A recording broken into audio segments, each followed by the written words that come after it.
Hi hello ನಮಸ್ಕಾರ ಎಲ್ರಿಗೂ. Welcome to our YouTube channel the updated ಕನ್ನಡಿಗ.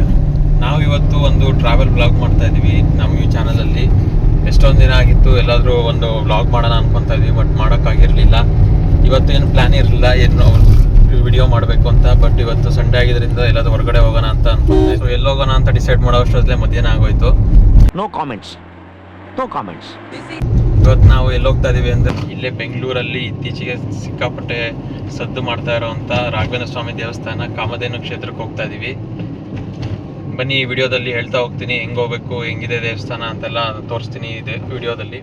ಈ ಅಡ್ರೆಸ್ ಎಲ್ಲಿ ಬರುತ್ತಪ್ಪ ಅಂತಂದರೆ ಇದು ಕಂಸಂದ್ರ ಮೇನ್ ರೋಡು, ಮಾದನಾಯಕನಹಳ್ಳಿಯಿಂದ ಒಳಗಡೆ ಹೋಗಬೇಕು. ಸೊ ನಾನು ರಾಜಾಜಿನಗರಿಂದ ಬರ್ತಾ ನಾಗಸಂದ್ರ ಟೋಲ್ ಪಾರ್ಲೇಜಿ ಫ್ಯಾಕ್ಟ್ರಿ ಆದಮೇಲೆ ಅಲ್ಲೇ ಸರ್ವಿಸ್ ರೋಡಿಗೆ ತೊಗೊಂಡ್ವಿ. ಅದಾದಮೇಲೆ ಮಾದಾವರ ಬಸ್ ಸ್ಟಾಪಿಂದ ಅಲ್ಲಿ ಒಳಗಡೆ ಲೆಫ್ಟ್ ತೊಗೊಂಡು ಲಕ್ಷ್ಮೀಪುರ ರೋಡಲ್ಲಿ ಬರಬೇಕು. ಗುರುವಾರದ ದಿನ ಮಾತ್ರ ಬೆಳಿಗ್ಗೆ ಐ ಥಿಂಕ್ 6:30ಗೆ ಓಪನ್ ಆದರೆ ಇನ್ನು ಈವ್ನಿಂಗ್ 9 o'clockವರೆಗೂ ಇರುತ್ತೆ. ಇನ್ನು ಮಿಕ್ಕಿದ್ದ ದಿನಗಳಲ್ಲಿ ಮಾತ್ರ 5:30ಗೆ ಕ್ಲೋಸ್ ಆಗಿಬಿಡುತ್ತೆ. ಸೊ ಯಾರಾದರೂ ಹೋಗಿದ್ರೆ ಈ ಟೈಮಲ್ಲಿ ಪ್ಲ್ಯಾನ್ ಮಾಡ್ಕೊಳ್ಳಿ. ಸರ್ಕಲಲ್ಲೇ ಬೋರ್ಡ್ ಹಾಕಿದ್ದಾರೆ ಕಾಮಧೇನು ಕ್ಷೇತ್ರ ಮತ್ತು ದಕ್ಷಿಣ ಶಿರಡಿ ಸಾಯಿಬಾಬಾ ಕ್ಷೇತ್ರ ಮತ್ತು ಕಂಬದ ಲಕ್ಷ್ಮೀ ನರಸಿಂಹಸ್ವಾಮಿ ದೇವಸ್ಥಾನಕ್ಕೆ ಈ ಕಡೆ ರೈಟ್ ತೊಗೊಬೇಕು ಅಂತ. ಅಲ್ಲಿ ರೈಟ್ ತೊಗೊತಿದ್ದಂಗೆ ನಿಮಗೆ ಫಸ್ಟೇ ಸಾಯಿಬಾಬಾ ದೇವಸ್ಥಾನ ಸಿಗುತ್ತೆ. ನಾವು ಲಾಸ್ಟಿಗೆ ಸಾಯಿಬಾಬಾ ದೇವಸ್ಥಾನಕ್ಕೆ ಹೋಗೋಣ ಅಂದ್ಬಿಟ್ಟು ಇನ್ನು ಮುಂದೆ ಹೋದರೆ ನಿಮಗೆ ಕಾಮಧೇನು ಕ್ಷೇತ್ರ ಸಿಗುತ್ತೆ. ಸೊ ಫಸ್ಟು ನಾವು ಕಾಮಧೇನು ಕ್ಷೇತ್ರಕ್ಕೆ ಹೋದ್ವಿ. ಲೆಫ್ಟ್ ತೊಗೊಂಡ್ರೆ ಅಲ್ಲಿ ಮಣ್ಣಿನ ರೋಡಲ್ಲಿ ನಿಮಗೆ ಕಾಮಧೇನು ಕ್ಷೇತ್ರಕ್ಕೆ ಎಂಟ್ರಿ ಸಿಗುತ್ತೆ. ಅಲ್ಲೇ ಪಾರ್ಕಿಂಗು ಎಲ್ಲ ಇದೆ, 2 ವೀಲರು ಮತ್ತು 4 ವೀಲರ್ ಪಾರ್ಕಿಂಗ್ಸ್ ಎಲ್ಲ ಇದೆ. ಪಾರ್ಕಿಂಗ್ ಕೂಡ ಸಿಗುತ್ತೆ ನಿಮಗೆ, ಪಾರ್ಕಿಂಗ್ದೇನು ಪ್ರಾಬ್ಲಮ್ ಇಲ್ಲ. ಅಲ್ಲೋಗಿ ನಾವು ಪಾರ್ಕ್ ಮಾಡಿದ್ವಿ. ಅಷ್ಟೊತ್ತು ಕಾಲೇ ತುಂಬ ಜನ ಬಂದಿದ್ದರು, ತುಂಬ ರಶ್ ಕೂಡ ಇತ್ತು. ಸೊ ನಾವು ಪಾರ್ಕ್ ಮಾಡಿ ನೆಕ್ಸ್ಟು ಅಲ್ಲಿ ಒಳಗಡೆ ಹೋದ್ವಿ. ಐ ಥಿಂಕ್ ಇದು ಬ್ಯಾಕ್ ಸೈಡಿಂದ ಎಂಟ್ರಿ ಅಂತ ಅನಿಸುತ್ತೆ. ಎಂಟ್ರಿ ತೊಗೊತಿದ್ದಂಗೆ ಅಲ್ಲೇ ಬೋರ್ಡ್ ಹಾಕಿದ್ದಾರೆ. ಇನ್ನು ಗುರುವಾರ ಬಿಟ್ಟು ಇನ್ನೆಲ್ಲ ದಿನದ ದರ್ಶನದ ಸಮಯ 8:30ಯಿಂದ ಸಂಜೆ 5:30ವರೆಗೂ ಇರುತ್ತೆ. ಗುರುವಾರ ಮಾತ್ರ ಬೆಳಿಗ್ಗೆ 6:30ಗೆ ಓಪನ್ ಆದರೆ ಸಂಜೆ 9 ಗಂಟೆವರೆಗೂ ಕೂಡ ದರ್ಶನಕ್ಕೆ ಅವಕಾಶ ಇರುತ್ತೆ. ಕರೆಯದೆ ಬರುವ, ಕರೆದಲ್ಲಿಗೆ ಬರುವ, ಕರೆದರೆ ಬರುವ ಕಲಿಯುಗದ ಕಾಮಧೇನು ಕಲ್ಪವೃಕ್ಷ ಅಂತಲೇ ಪ್ರಖ್ಯಾತರಾಗಿರುವ ಶ್ರೀ ರಾಯರ ದರ್ಶನಕ್ಕೆ ನಾವು ಇವಾಗ ಹೋಗ್ತಾ ಇದ್ದೀವಿ. ನಾವು ಹೋಗ್ತಿದ್ದಂಗೆ ಅಲ್ಲಿ ಶ್ರೀ ರಾಯರ ಪ್ರೇರಣಾನುಸಾರ ಶ್ರೀ ಸೇವಾಶ್ರಮದಿಂದ ಆರಂಭಿಸಿರುವ 108 ಕೋಟಿ ಶ್ರೀ ರಾಘವೇಂದ್ರಾಯ ನಮಃ ಲೇಖನ ಮಹಾಯಜ್ಞದ ಪುಸ್ತಕ ಬೃಂದಾವನಕ್ಕೆ ನಿತ್ಯ ತುಪ್ಪದ ದೀಪೋತ್ಸವ ಮತ್ತು ಗುರುವಾರ ಹಾಗೂ ಭಾನುವಾರದಂದು ಸಾಯಂಕಾಲ ವಿಶೇಷ ಭಜನೆ, ಆರತಿ, ರಥೋತ್ಸವ ಹಾಗೂ ತೊಟ್ಟಿಲು ಸೇವೆಗಳನ್ನು ಆಚರಿಸಲಾಗುತ್ತಿದೆ. ಈ ಒಂದು ಬೃಂದಾವನ ನಮಗೆ ಎಂಟ್ರಿಲೇ ಸಿಗುತ್ತೆ. ಅಲ್ಲಿ ಹೋಗಿ ನಾವು ಕೂಡ ಅಲ್ಲಿ ಟಿಕೆಟ್ ತೊಗೊಂಡು ತುಪ್ಪದ ಆರತಿ ಕೂಡ ಮಾಡಿದ್ವಿ. ಅದಾಗ್ತಿದ್ದಂಗೆ ಅಲ್ಲಿಂದ ನಾವು ಮೇಯ್ನ್ ಬೃಂದಾವನಕ್ಕೆ ಎಂಟ್ರಿ ಆಗ್ತೀವಿ. ಆ ಬೃಂದಾವನ ಅಂತೂ ನೋಡೋಕ್ಕೆ 2 ಕಣ್ಣು ಸಾಲದು, ಅಷ್ಟು ಚೆನ್ನಾಗಿದೆ. ಆ ಒಂದು ವೈಬೇ ಅಲ್ಲಿ ನಿಮಗೆ ಫೀಲ್ ಆಗುತ್ತೆ.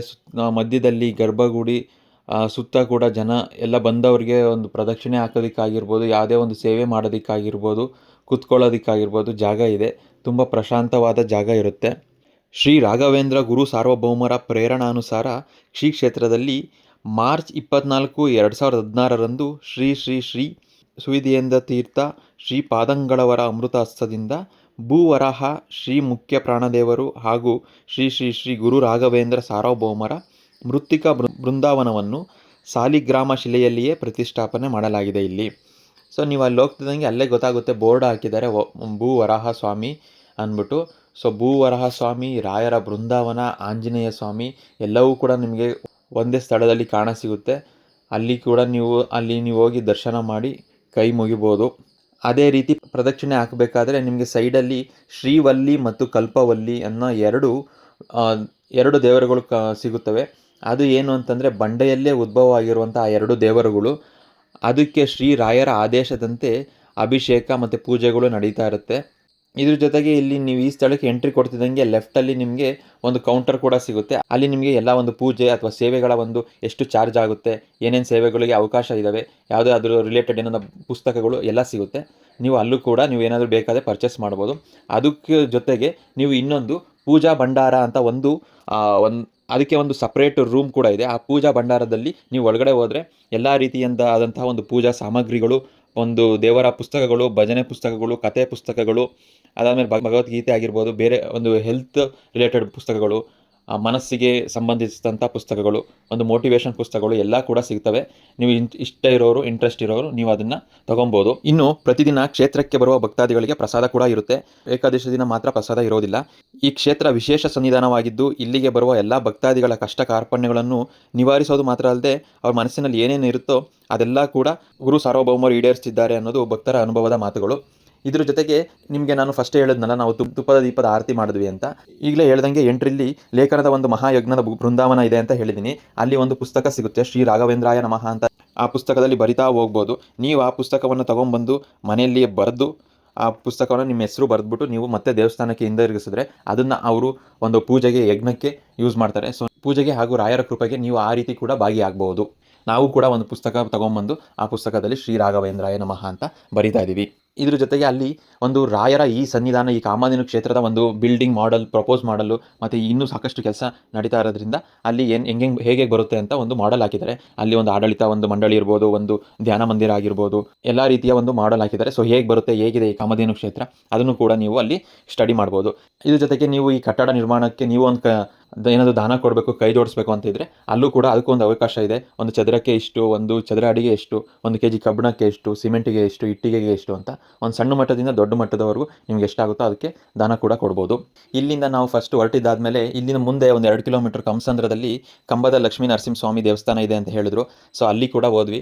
ಅಲ್ಲಿ ಹೋಗಿ ಕಂಬದ ಲಕ್ಷ್ಮೀ ನರಸಿಂಹಸ್ವಾಮಿನ ದರ್ಶನ ಮಾಡಿದ್ವಿ. ಅದು ಕೂಡ ತುಂಬ ಚೆನ್ನಾಗಿತ್ತು. ಆದರೆ ನಾವಲ್ಲಿ ಫೋಟೋ ತೊಗೊಳಕ್ಕಾಗಲಿಲ್ಲ. ಸೊ ಅದಕ್ಕೆ ಇಲ್ಲಿ ಫೋಟೋ ಹಾಕಿಲ್ಲ, ದಯವಿಟ್ಟು ಕ್ಷಮೆ ಇರಲಿ.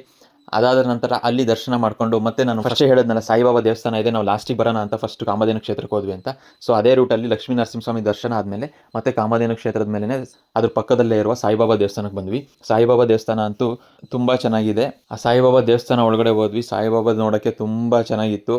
ಅದು ಹೇಳೋಕ್ಕಾಗಲ್ಲ, ಅಷ್ಟು ಒಂದು ವೈಬ್ರೆಂಟ್ ಫೀಲ್ ಇತ್ತು ಆ ದೇವಸ್ಥಾನದೊಳಗಡೆ. ಸಾಯಿಬಾಬಾ ದರ್ಶನ ಮಾಡಿಕೊಂಡು ಅಲ್ಲಿ ಸ್ವಲ್ಪ ಕೂತ್ಕೊಂಡು ಅದಾದಮೇಲೆ ಆಚೆ ಬಂದರೆ ಮೊಲ, ಪಕ್ಷಿಗಳು ಎಲ್ಲ ಇದ್ದಾವೆ. ಅದೊಂದು 5 ನಿಮಿಷ ನೋಡಿಕೊಂಡು ಹೊರಟ್ವಿ ನಾವು.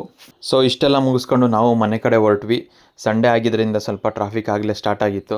ಸೊ ನೀವು ಕೂಡ ಈ ಥರ ಏನಾದರೂ ಬೆಂಗಳೂರು ಒಳಗಡೆ ಇಲ್ಲೇ ಹತ್ತಿರದಲ್ಲಿ ಒಂದಿನ ಎಲ್ಲಾದರೂ ಇಲ್ಲೇ ಹೋಗಬೇಕು ಅಂತ ಅಂದ್ಕೊಂಡಿದ್ರೆ ದಯವಿಟ್ಟು ವಿಸಿಟ್ ಮಾಡಿ, ತುಂಬ ಚೆನ್ನಾಗಿದೆ. ಇದಾಗಿತ್ತು ಇವತ್ತಿನ ವಿಡಿಯೋ. ಈ ವಿಡಿಯೋ ನಿಮ್ಗೆ ಇಷ್ಟ ಆಗಿದ್ದರೆ ಈ ವಿಡಿಯೋನ ಲೈಕ್ ಮಾಡಿ, ಶೇರ್ ಮಾಡಿ, ಕಮೆಂಟ್ ಮಾಡಿ, ಹಾಗೆ ನಮ್ಮ ಚಾನಲ್ಗೂ ಕೂಡ ಸಬ್ಸ್ಕ್ರೈಬ್ ಮಾಡ್ಕೊಳ್ಳಿ. ಮತ್ತೆ ಮುಂದಿನ ವಿಡಿಯೋದಲ್ಲಿ ಸಿಗ್ತೀನಿ. ನಮ್ಮ ಚಾನಲ್ ಇನ್ಸ್ಟಾಗ್ರಾಮಲ್ಲಿ ಮತ್ತು ಫೇಸ್ಬುಕ್ಕಲ್ಲಿ ಕೂಡ ಇದೆ. ಅದರ ಲಿಂಕು ಡಿಸ್ಕ್ರಿಪ್ಷನಲ್ಲಿ ಹಾಕಿದ್ದೀವಿ. ದಯವಿಟ್ಟು ಅಲ್ಲೂ ಕೂಡ ಫಾಲೋ ಮಾಡಿ. ಮತ್ತೆ ನೆಕ್ಸ್ಟ್ ವಿಡಿಯೋದಲ್ಲಿ ಸಿಗ್ತೀನಿ. Love you all, take care, bye bye.